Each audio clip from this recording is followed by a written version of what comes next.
ఇంకో స్టోరీతో మీ ముందుకు వచ్చిన ఈ స్టోరీ ఒక విమానం స్టోరీ. మీలో కొంతమంది విమానం ఎక్కి ఉండొచ్చు, కొంతమంది ఎక్కని వాళ్ళు కూడా ఉండొచ్చు. కింద కామెంట్ చేసి చెప్పండి.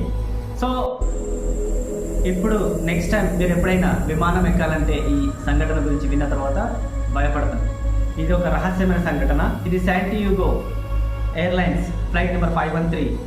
ఇది సుమారు 4th నవంబర్ 1954లో జర్మనీ నుంచి టేకాఫ్ అయిన ఒక ఫ్లైట్ బ్రెజిల్కి చేరుకోవాలి.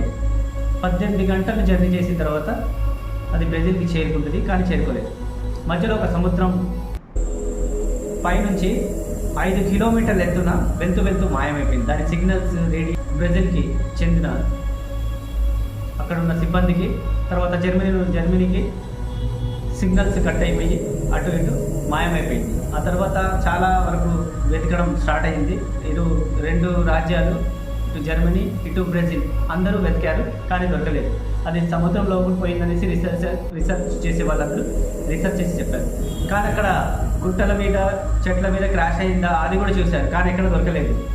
ఎంతగానో సముద్రంలో వెతికినా సరే సముద్రంలో ఎక్కడా దొరకలేదు. సరే అనేసి రోజులు ఫాస్ట్గా వెళ్తూ వీళ్ళు మర్చిపోవడం జరిగింది. తర్వాత 35 years తర్వాత బ్రెజిల్ ఆకాశం మీద ఒక ఫ్లైట్ ఎగరడం చూసి అది ల్యాండ్ అవడానికి సిద్ధంగా ఉందనేసి అక్కడ ఏటీసీ సిబ్బంది అక్కడ రన్వే మొత్తం క్లీన్ చేయడం జరిగింది. అక్కడ రన్వే మీదుగా దిగి లోపలికి వచ్చింది ఆ ఫ్లైట్. వచ్చిన తర్వాత ఈ సిబ్బంది సిగ్నల్స్ లేవు, రేడియేషన్ అని ఎట్లా దింపారనేసి వాళ్ళు ఏమైనా దిగుతారేమో అనుకుని ప్యాసింజర్ దిగలేదు, ఆ ఫ్లైట్లో ఉన్న ఒక పైలట్ దిగలేదు. ఎవరు దిగలేదు అనేసి వీళ్ళే లోపలికి పోయి చూడగా అక్కడ 92 members ప్యాసింజర్ ఉన్నారు.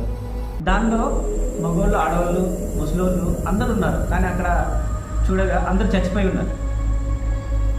దానిలో చచ్చిపోయి ఉండడమే కాదు, స్కెలెటల్ అయిపోయి ఉన్నారు. అంటే అస్థిపంజరాలు లెక్క ఉన్నారు.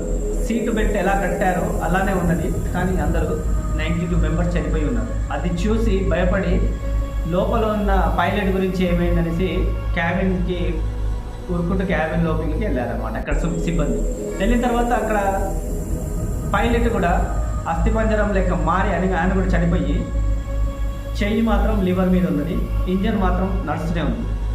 అది భయపడి కిందకు వచ్చేసి ఇదేంటి, ఎక్కడి నుంచి వచ్చింది అనేసి సెర్చ్ చేయడం మొదలుపెట్టారు. సెర్చ్ చేసి మొదలుపెట్టిన తర్వాత అది ఒక ఫ్లైట్ నెంబర్ 513 35 years అప్పుడు మాయమైపోయిన ఫ్లైట్ ఇదే అనేసి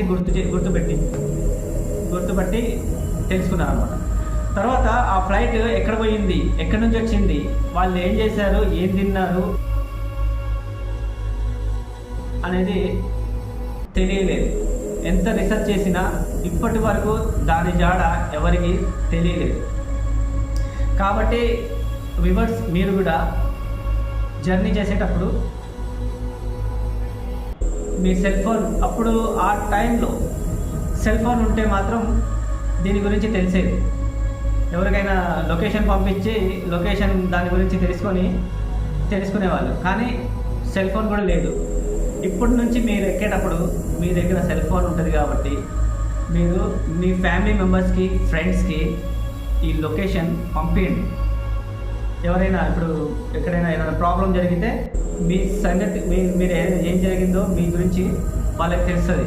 మీ లొకేషన్ బట్టి మీకు ఏదైనా హెల్ప్ చేయొచ్చు. అట్లా అని లొకేషన్ స్మార్ట్ ఫోన్ అప్పుడు ఉంటే ఎంత బాగుండో, ఇప్పుడు మన దగ్గర స్మార్ట్ ఫోన్ ఉంది.